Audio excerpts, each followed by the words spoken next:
In this video, we're going to be adding these two other groups of tracks, which are going to be the strings, basics, and the orchestral enhancers. We've talked about this earlier in the other video. But while the template is loading, I wanted to touch on just a very simple concept that we're going to introduce in the next video when we start composing. And it's just the answer, why do we do the template and then compose? And the reason is because we need to test the template. And it's not just this template, it's in general.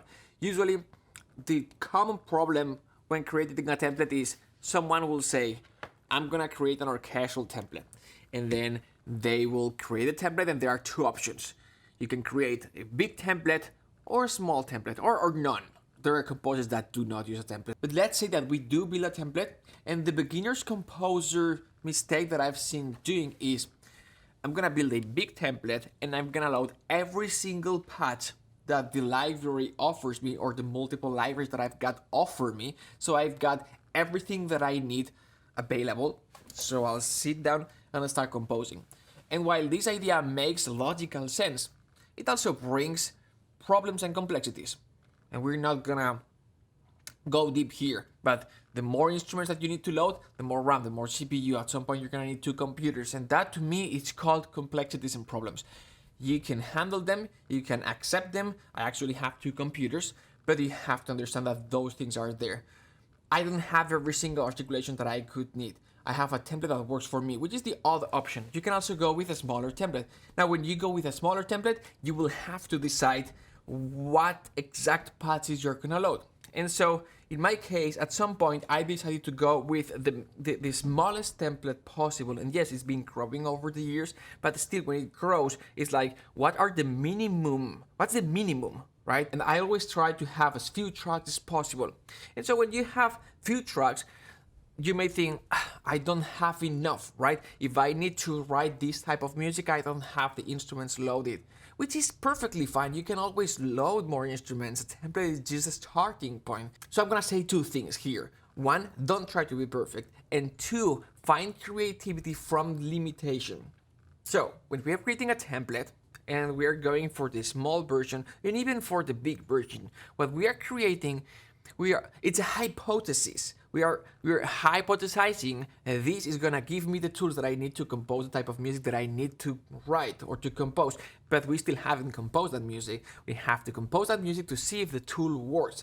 And it's not gonna work. We will have to adapt it and improve it and do changes to that tool. So that's what we're gonna be doing. Maybe we don't have to make any change, because the template that I'm building is based on years and years experience, and I know that this group of tracks can go a long way. So that is why we do this tandem of creating the template or the tool sort of thing and then composing. So the tool, the sound. That's why the title of this series. All right, so without further ado, let's continue loading more tracks. And again, because in the earlier video I already loaded the first couple of tracks and you saw the process, what I'm going to do now is I'm gonna load the rest of them and I'm gonna explain them. So we've got the strings, basic tracks here, and the percussion or orchestral enhancer, sometimes I call this. So the first track that we have is this violin's legato, and I have it duplicated. Sometimes I'm gonna need two high strings or violins legato lines. And what this is just a simple patch. This violin's legato patch that you can see here that offers us control over dynamics, volume, and vibrato. And so we can write lines like,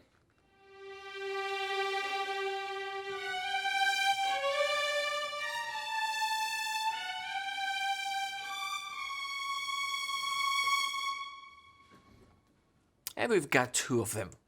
It's the exact same patch, and again, when you are loading a patch twice, it's not loading twice the amount of RAM. And then we've got these two tracks here. I'm gonna start with the second one, which is strings high staccato, just like a regular high strings staccato patch, which actually is not one patch, but actually two patches. It's the violas staccatos and the violins staccato. It's actually spiccato, not a staccato. Sort of like a shorter version of the staccato.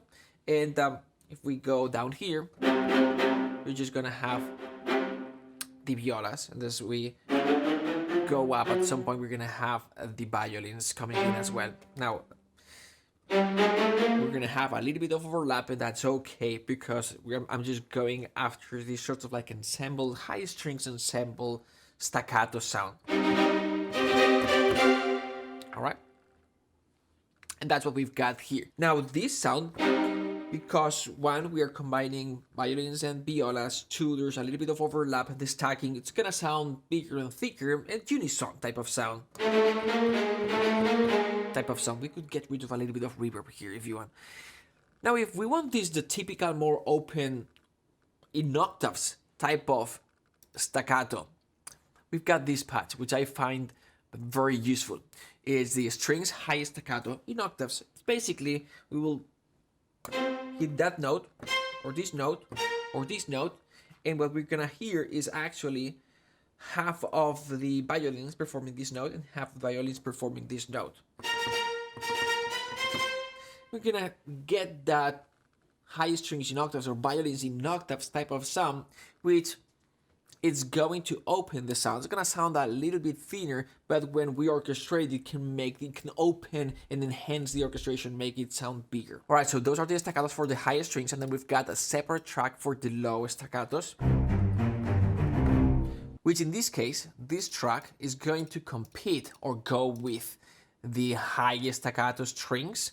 So this is strings low staccato. I wanted a thick low staccato sound, and that's what I created. There's first the strings full ensemble spiccato, which by itself sounds like this,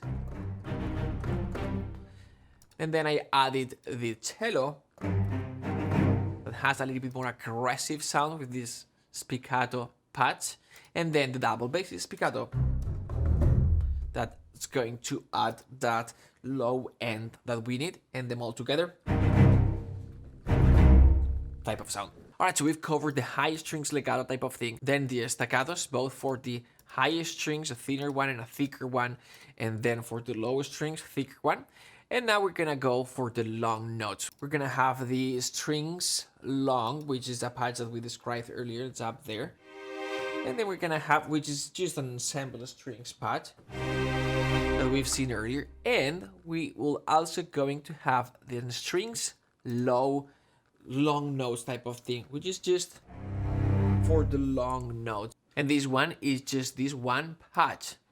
Number 5, strings long low. And this will come very handy because sometimes when we are using, you see a percentage of these patches are ensemble patches. Ensemble patches will allow us to work fast, yes, but also ensemble patch, an ensemble patch sounds like an ensemble patch, meaning we don't get the openness, the width, the clarity, the ability to hear the inner line and all these good things that we get when we are using individual patches. We've got more control. So, an in-between step is to use two ensemble patches and separating the high strings and the lower strings. And we can do that. We could use this strings long patch and record,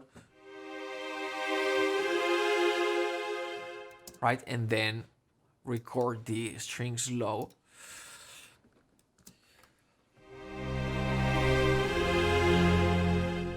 And that gives us control. We can shape the dynamics slightly different. We can certainly for sure route them differently, meaning we can export this track separately and then we can treat it differently when we are mixing. We can do things like this. So very, very important.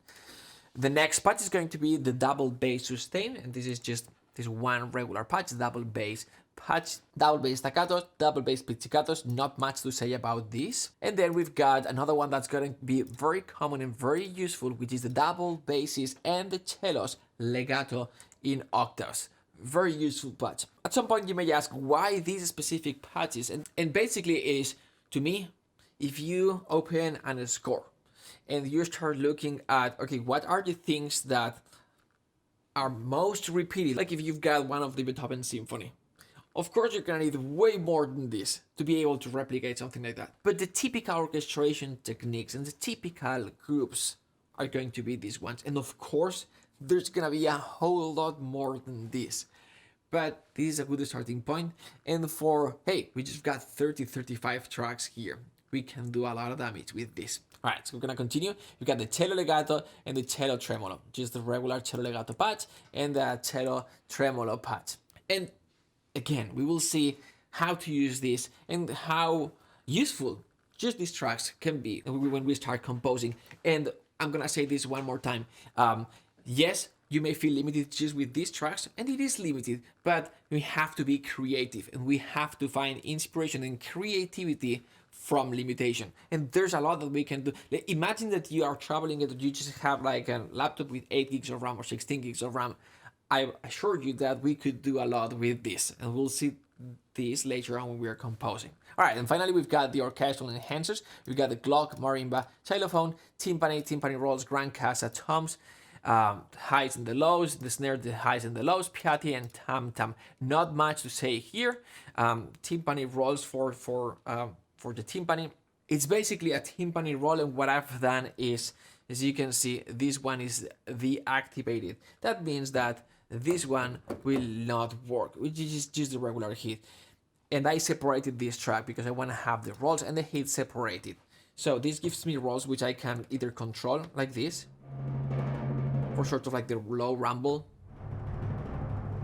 type of sound. I have the hits here. And I also have the ability to have pre-recorded 1 second, 2 seconds, and 4 seconds. So the 1 second would sound like this, the 2 second, and the 4 second longer one,